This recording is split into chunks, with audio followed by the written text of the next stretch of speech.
கரூர் சம்பவத்தில் முழு உண்மையையும் வெளிக்கொண்டு வருவேன் என்று முதலமைச்சர் மு.க.ஸ்டாலின் உறுதியளித்திருக்கிறார்.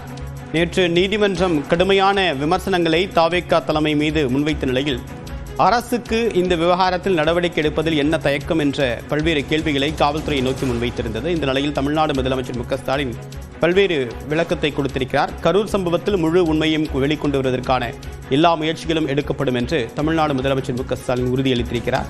விவரங்களோடு நிகரான நம்முடைய சிறப்பு செய்தியாளர் கோகுல் விவரம் என்ன?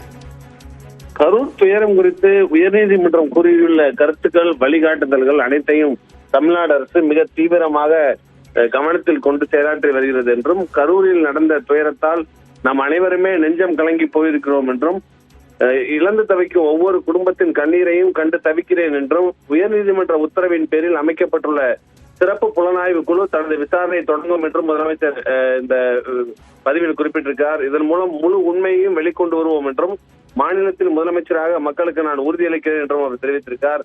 அனைத்து மட்டங்களிலும் பொறுப்பு உறுதி செய்யப்படும் என்றும், பலவற்றிலும் இந்தியாவுக்கே முன்னாடியான தமிழ்நாடு கூட்ட நெரிசல் விபத்துகளை தவிர்ப்பதிலும் நாட்டுக்கு வழிகாட்டும் என்றும், மாநிலம் முழுவதும் துறைசார் வல்லுநர்கள், அரசியல் கட்சியினர், செயற்பாட்டாளர்கள், பொதுமக்கள் என அனைவரோடும் கலந்தாலோசித்து ஒரு முழுமையான நிலையான வழிகாட்டு நெறிமுறைகளை வடிவமைப்போம் என்றும் அவர் குறிப்பிட்டிருக்கிறார்.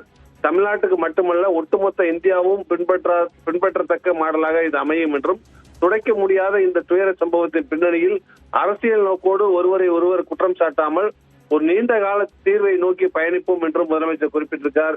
இந்த கூட்டு முயற்சியில் அனைவரது யோசனைகள், ஆலோசனைகளையும் வரவேற்கிறேன் என்றும், ஒவ்வொரு உயிரும் விலை மதிப்பில்லாது என்றும் அவர் குறிப்பிட்டிருக்கார். நம் மக்களின் இன்னுயிரை காக்கவும், இனி இப்படி ஒரு பெருந்துயரம் தமிழ்நாட்டில் மட்டுமல்ல இந்தியாவில் எங்குமே நிகழாமல் தடுக்கவும் ஒன்றிணைவோம் என்று முதலமைச்சர் தன்னுடைய பதிவில் குறிப்பிட்டிருக்கார்.